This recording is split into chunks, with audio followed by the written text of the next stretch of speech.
Espiritu'y magtuturo ng aral at pagkukuro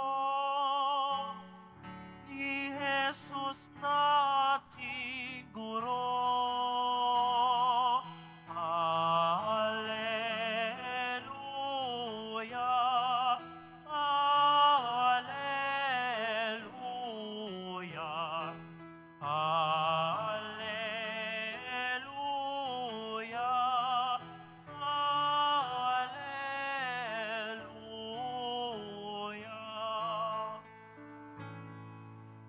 Sumainyo ang Panginoon. At sumairin. Ang mabuting balita ng Panginoon ayon kay San Juan. Papuri sa iyo, Panginoon. Nang muling napakita si Jesus sa mga alagad niya, at nang makakain sila, tinanong ni Jesus si Simon Pedro, Simon, anak ni Juan, iniibig mo ba ako ng higit kaysa mga ito? Opo, Panginoon, nalalaman ninyong iniibig ko kayo, tugon niya. Sinabi sa kanya ni Jesus, pakanin mo ang aking mga batang tupa. Muli siyang tinanong ni Jesus, Simon, anak ni Juan, iniibig mo ba ako? Sumagot si Pedro, Opo, Panginoon, nalalaman ninyong iniibig ko kayo. Ani Jesus, pangalagaan mo ang aking mga tupa. Pangatlong ulit na tinanong siya ni Jesus, Simon, anak ni Juan, iniibig mo ba ako? At sumagot siya, Panginoon, nalalaman po ninyo ang lahat ng bagay. Nalalaman ninyong iniibig ko kayo.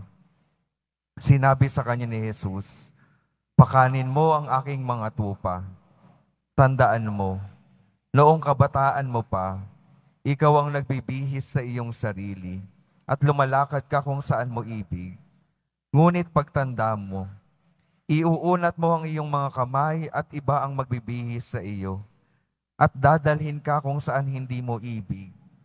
Sinabi niya ito upang ipakilala kung paano mamamatay si Pedro at sa gayoy mapaparangalan niya ang Diyos.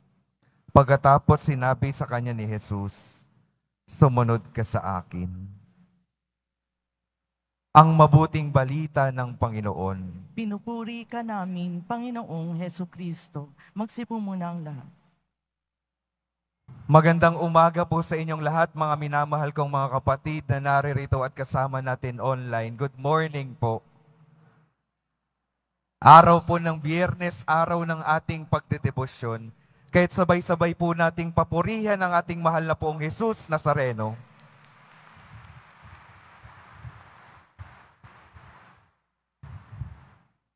Pakingitian naman po yung mga katabi, pakisabi sa kanila, magandang buhay.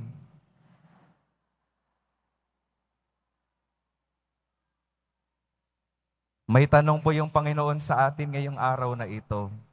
Ang tanong po ng Panginoon, katulad ng tanong niya kay Pedro, mahal niyo ba ako?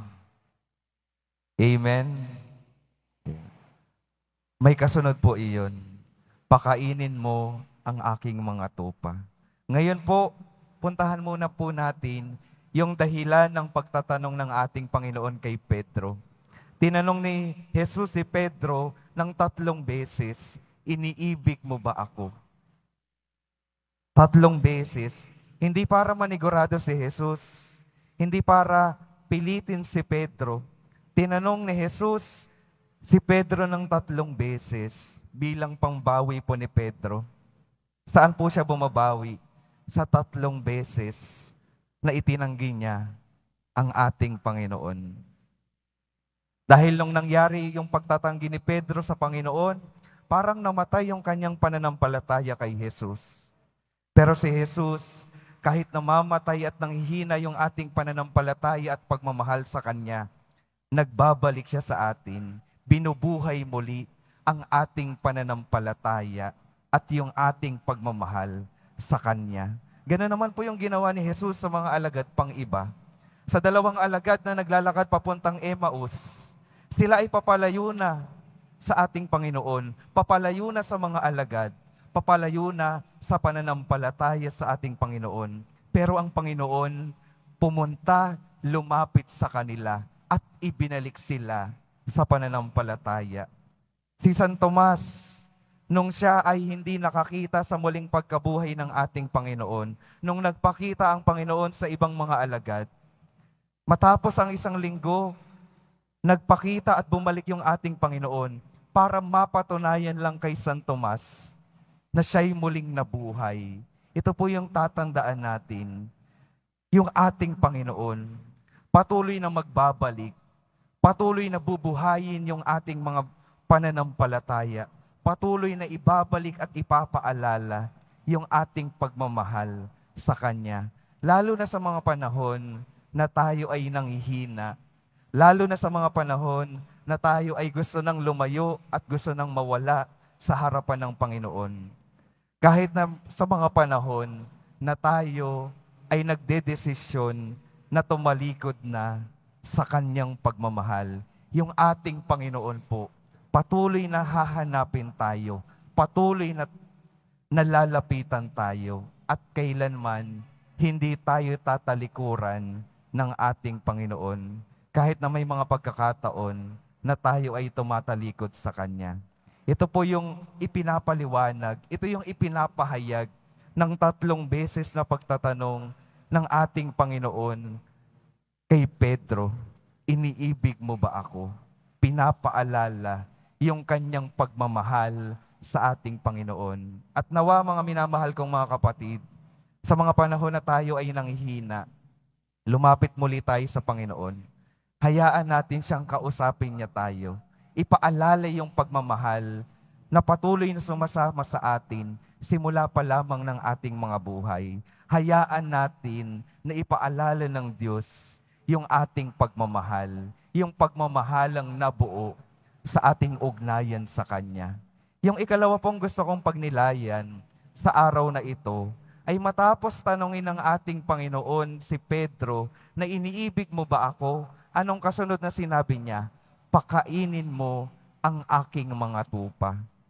Hindi tinanong ni Jesus kung marami ka bang alam para pamunuan yung Kanyang simbahan. Yung pakainin mo ang aking mga tupa, ang ipinapahayag nun, ipinagkakatiwala ng ating Panginoon yung Kanyang simbahan kay Pedro.